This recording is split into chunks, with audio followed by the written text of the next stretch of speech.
Hey guys, thanks for tuning in. This is going to be part 2 of my manual conversion on my E90 BMW.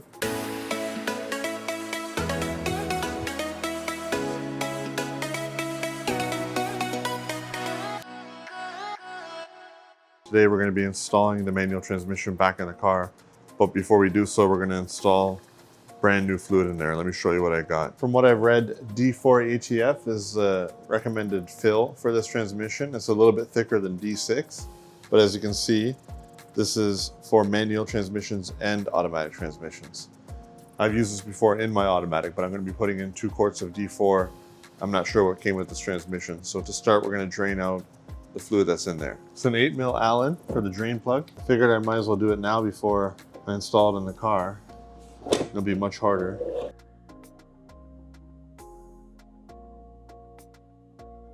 Doesn't look too bad. All right, I'm gonna start filling it with the D4. Should take 2 quarts.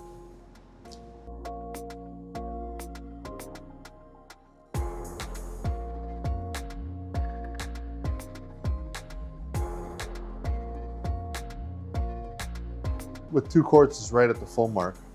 And it's just starting to seep out, so that's perfectly full. I'm gonna close up the fill plug now.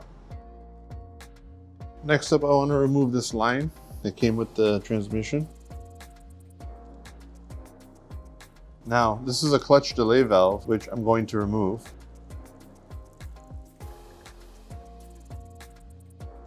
So that's the clutch delay valve right here, which can get in the way with the way your clutch feels. It helps it not engage abruptly, but if you know how to drive, you're better off not having that. It's a little easier on the car to have it, but I'm gonna remove it. If you look at the delay valve, it's exactly as long as the line itself. So that's how you can remove it. It just goes in line and has a small little pinhole in the middle to allow fluid to pass through. Now the new line just goes through here and it'll still be able to engage. Okay, so I'd like to talk about a few of the differences. Okay, on the back side here, if you're buying just a transmission off eBay, make sure you get this bracket with it. This is the one off my automatic. It's similar, but it is different. These mounts are the same. The lower bracket that ties to your exhaust hanger is also different. You can't really see it here, but it's over here. The spacing is different. So you have to get this bracket as well, because it's not expandable. If you get it to line up with one hole, it doesn't line up with this hole. So you need this piece, you need this piece, you need this piece with the manual. You can use your stock mounts, but you might as well just buy a new set. Even though this bracket looks very similar, it is different. I verified. If you do bolt that up, you're going to be sitting a little bit too far forward and the holes won't line up, so you also need this bracket. The guibo itself is the same. Okay, we're back under the car ready to install the flywheel. I have a flywheel bolt ready. If you notice, there's a dowel on the crankshaft right here. And on the back of the flywheel, there's a larger hole where that dowel is supposed to line up.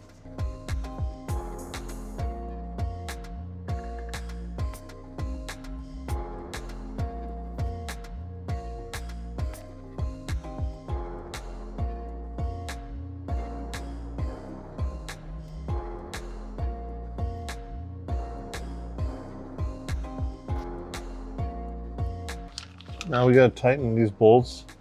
You gotta go crisscross 1, 2, 3, 4, 5, 6, 7, 8. What you wanna do is put on a couple clutch bolts to hold the flywheel.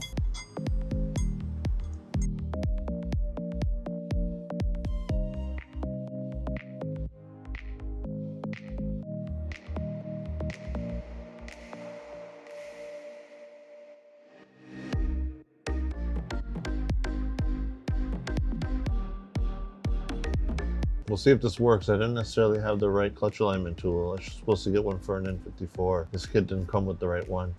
So I just drilled the end off of this and made sure that was dead centered. And I used a die grinder to expand the hole to be the right size, the same size as this shaft here. We'll see what happens. Here's the friction disc, and if you look here, this is German for gearbox side. It says GETRIEBESEITE.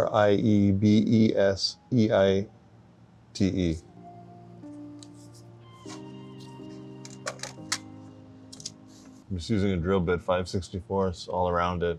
Typically with these clutch alignment tools, you got to give them a bit of a lift anyway. But let's see, you know, I kind of doing a backhand way of getting this done. But, you know, this being my feeler right now, pretty even. You know, it looks even all around. Off camera, I cleaned this surface with brake cleaner.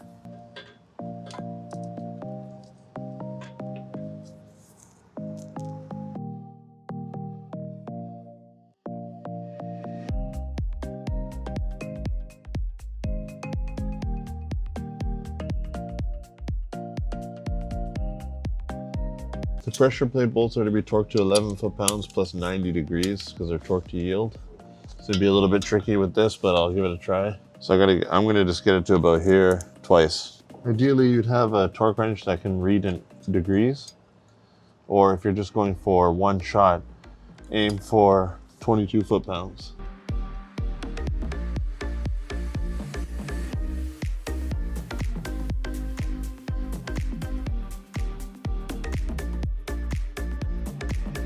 So the way I did it is I rotated until I got rid of that stretch that normally happens with torque to yield bolts. And then I just targeted about 23 or 24 pounds with my torque wrench. It's not the best, most accurate way, but it'll work. Once you stretch a torque to yield bolt to the appropriate amount of rotation, it will start to feel secure and solid, but you could easily break these, so you gotta be careful. Well, inside the transmission here, I'm going to take this off. From the backside, I'm using a punch to knock out this pivot pin. There it is. So my camera died while I was installing this, but that's fully seated now. Installing new grease in the pilot bearing. Using the included lubricant. Installing the pilot bearing itself.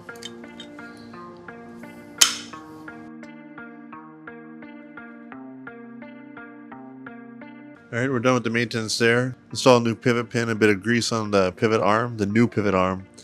Install the throw-up bearing in the correct orientation, a little bit of grease where the slave cylinder presses on the other end. And I already cleaned up in here. So it's getting ready to go back on the car.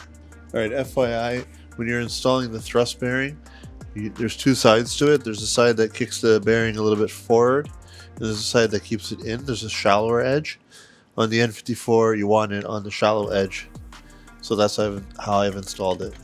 We're gonna go back under the car now. Something we're gonna have to contend with is the cooler lines that we're running to the transmission. The transmission would pump fluid through here and go to the stock heat exchanger, which then feeds the radiator and has coolant running through that whole system.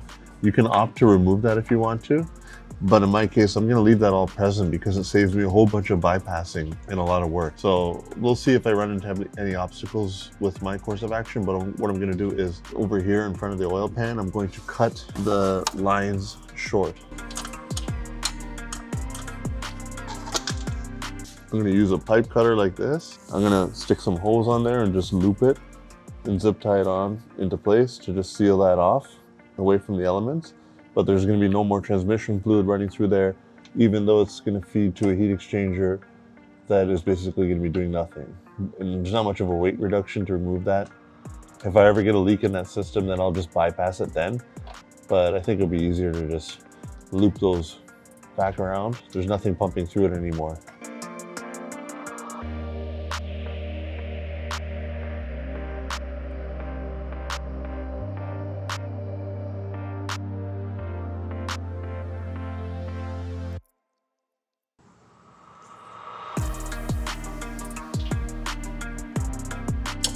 All right, there you go. Simple little bypass. Not pretty, but you'll never see it.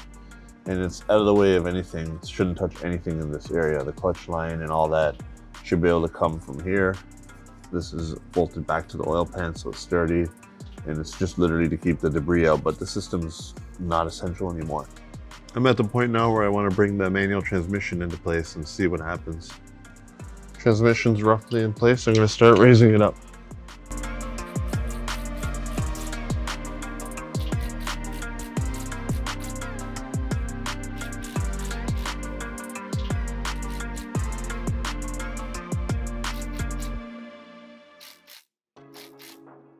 All right, jumping a little bit ahead here. I made a pretty dumb mistake, all things considered. This is a self-adjusting clutch, and before installing it, given the type of alignment tool that came with it, I figured this was just a shipping retainer plate, but it's actually there to allow you to install the clutch.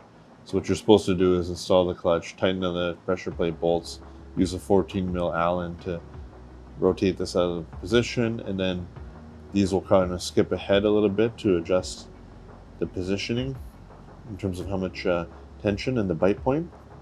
And then with your first clutch engagement, they'll kind of fine tune and lock down. And then as the clutch wears out, you'll get the same feel along the way. I realized after that, when I bolted down the clutch, it was as if this was fully depressed. It was like the fingers are all the way in, like they're being pressed by the throw-up bearing, which is not supposed to be the case. It should be out, and then when you press the clutch, it kind of presses in on these forks. So then something seemed off to me. Then I looked into the fact that this is a self-adjusting clutch. So I reset it using a 3-jaw puller. Basically just put tension on this, and then you just kind of use a screwdriver in these little holes to reset that, and then kind of knock it into position. And then I rotated this back into position using a flathead screwdriver and a hammer to get that rotated back, blue to blue. And you can see the factory default position has been restored. So now it's ready to go back on the car. Now, as you can see here, you won't be able to use the clutch alignment tool. They make a special tool for the N54 to be able to do this properly. So I'm going to pick that up. They should have it at the dealer, and then I'll come back when I have that. Let's do this properly. So I cut the clutch alignment tool shorter so that it would fit behind the end of the stub, and I drilled a hole to put a wood screw in there and made sure it goes in and out smoothly. FYI, this is now about 35 mm long.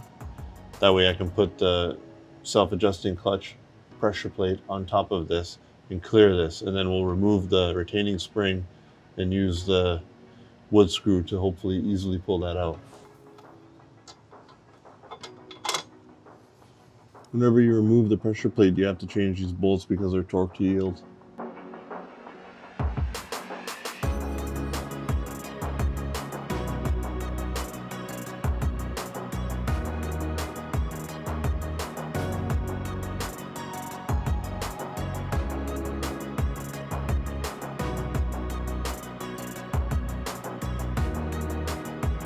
Okay, so now that those are torqued down, we're going to get a 14 mil and pop that out, and you'll see it spring into action.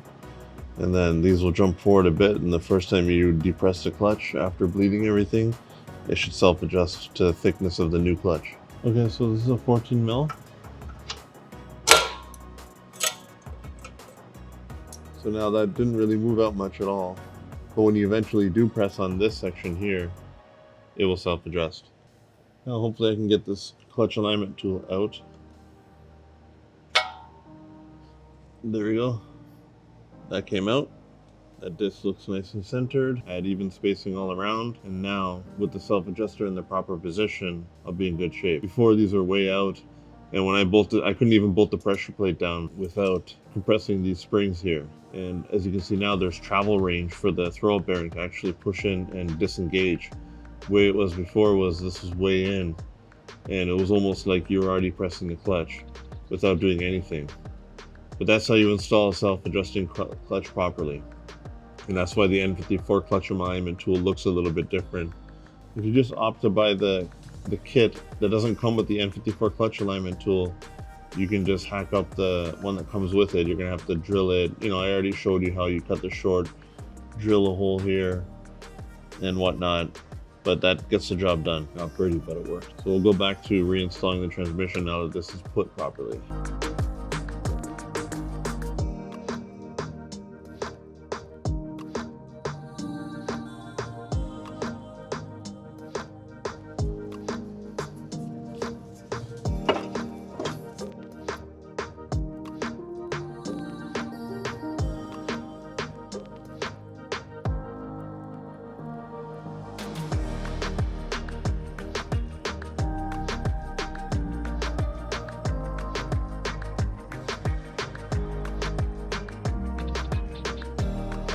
All right, it's time to start torquing these bolts. These larger aluminum bolts are gonna be 53 foot-pounds. These small guys here are gonna be 16 foot-pounds. And then the ones up at the top are gonna be 32 foot-pounds. So I'm gonna do that now.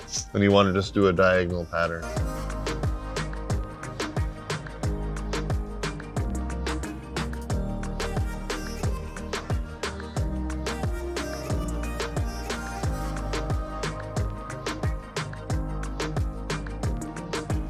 Quick FYI, this bracket is off the automatic. It's a straight swap over to hold your O2 sensor wiring, as well as this bracket. It carries right over. And if you see, there's a little relief notch here to work with the manual. So it's definitely a dual purpose bracket. You can carry it over from your automatic. Here's the most satisfying part for me, installing the shifter and being able to roll the gears inside the car. All right, I'm installing the shifter bracket. And the clips, they just basically go in like this, and then you rotate it to lock them in place.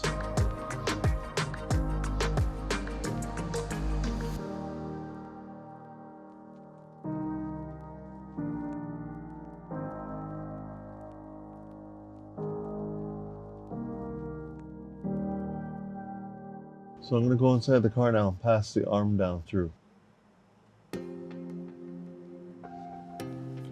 Okay, now we can go inside the car and assemble the shifter. FYI, there was a hole here for where the shifter cable would pass through for the automatic. I used a tire patch kit and it got the perfect size patch to glue into place, so that's now weather sealed.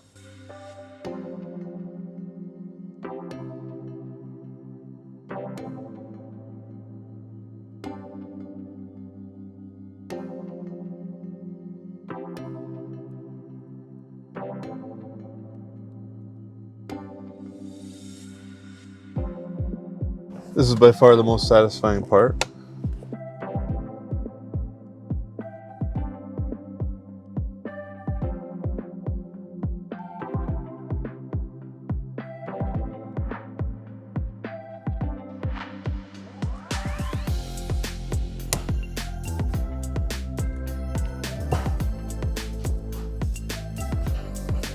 Just look at the shifter in place. And reverse up here. Feels good. I'm going to conclude part 2 here because this is already a very long video. Part 3, we're going to install the clutch pedals, bleed the slave cylinder, and do the wiring and finalize this series. So if this is the first video you're catching on mine, consider subscribing. I do upload regularly. Thanks for watching. Wow.